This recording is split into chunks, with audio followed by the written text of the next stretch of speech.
Mesdames et messieurs, bonjour. C'est parti pour le tour des kiosques sénégalais de ce lundi 9 septembre 2019. Rewmi Quotidien nous parle ce matin de ces inondations et l'assainissement au Sénégal avec le DG de l'ONAS, Lansana Gagny Sakho. Il nous donne ses vérités crues à la une de ce quotidien. Invité du grand oral ce samedi sur la bande FM, le patron de l'ONAS s'est prononcé sur les missions de la structure qu'il dirige ainsi que les problèmes d'inondation au Sénégal. Et selon Lansana Gagny Sakho, les Sénégalais ont un vrai problème de comportement concernant l'assainissement. Mais heureusement qu'il est là, lui, Monsieur Sakho, car il nous a même présenté le plan décennal de lutte contre les inondations au Sénégal. Information à trouver à la page 5 de ce quotidien qui revient largement sur cet entretien avec le patron de l'ONAS. Rewmi Quotidien parle également du statut de l'opposition. Dans ses colonnes, l'on nous apprend que ce statut de l'opposition, c'est une obligation émanant du peuple à la suite du référendum de 2016. Et selon Hassan Samb, il faudra bien un décret pour nommer quelqu'un en vertu de critères qui ne sont guère définis par la loi.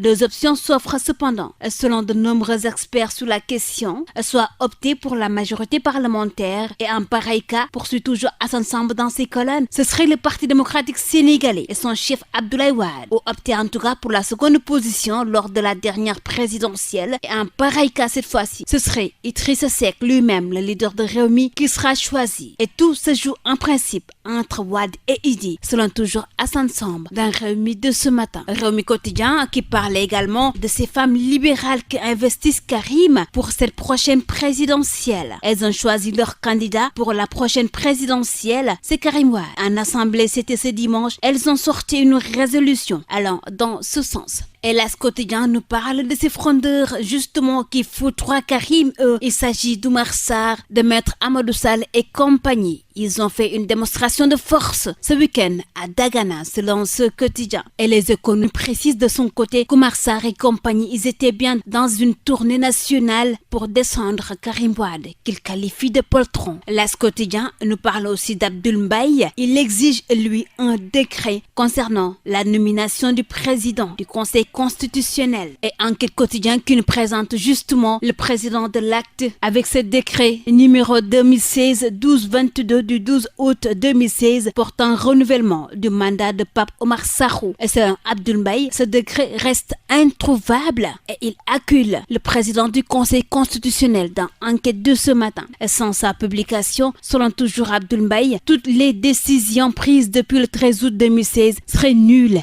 et non avenues. Et Sud Quotidien pendant ce temps donne la parole au journaliste Momar Diong, l'analyste politique, appelle à la formation d'un gouvernement de majorité présidentielle élargie à certains leaders de l'opposition, dont les partis de Maître Wade et de l'ancien député maire de Dakar Khalifa Sall. Invité du jour de l'émission Objection de la radio Sud FM, le journaliste et analyste politique souligne que l'actuel président de la République, Macky Sall, il est isolé malheureusement, mais il indique que cette mesure pourrait grandement l'aider à sortir de cette situation. Et lui, il serait là pour défendre notre cher président. C'est monsieur Seydou Gueye, le chargé de la communication de la présidence. Il brûle les pétroraleurs dans Vox Populi de ce matin. Et là, il soutient qu'ils vont apporter une riposte à la mesure des accusations à l'encontre de son chef. Le peuple saura que le Sénégal, décrit par les pétroraleurs, est proche de la virtualité fantaisiste que de la réalité objective. Ainsi se désole Seydou Gueye, qui s'est entretenu avec nos confrères de Vox Populi. Autre sujet qui a aussi intéressé les journaux de ce matin, c'est bien sûr toujours cette cocaïne qui continue de défrayer la chronique. Dans l'Observateur, l'on présente cette pression qui a libéré les deux Italiens dans cette affaire de cocaïne au port de Dakar. Et pourtant, qu'une liberté provisoire a été bel et bien refusée au Sénégalais Babacar Koumba Diop. Et la Tribune voit de son côté la loi des trafiquants en s'interrogeant sur la personne qui aurait libéré ces Allemands et Italiens présumés impliqués dans cette drogue saisie au port de Dakar en juillet dernier. Dakar Times conclut en nous parlant d'une grosse affaire d'État. Il y a bien des dossiers judiciaires qui ont des ramifications internationales et qui parfois dépassent les pouvoirs des juges. Cette affaire de la drogue saisie en fait partie selon ce quotidien et 5 gouvernements gèrent ce dossier. Le Sénégal, l'Italie, l'Allemagne, le Brésil et l'Angola. Et les négociations diplomatiques ont abouti à la libération des Occidentaux. Quotidien qui semble ainsi apporter une réponse à cette interrogation tenue dans la Tribune tribune sur la question de drogue au port de Dakar. Et nous terminons, mesdames et messieurs, ce tour des kiosques avec Stade Quotidien qui nous parle ce matin de la cote de Sadio Mané qui a explosé en cette année 2019. Une année extraordinaire pour ce lion sénégalais qui est passé de 2,6 milliards à 79 milliards de nos francs. Et c'est avec cette note de sport que nous bouclons ce tour des kiosques sénégalais de ce lundi 9 septembre. Merci à vous de l'avoir suivi et très bonne lecture à tous.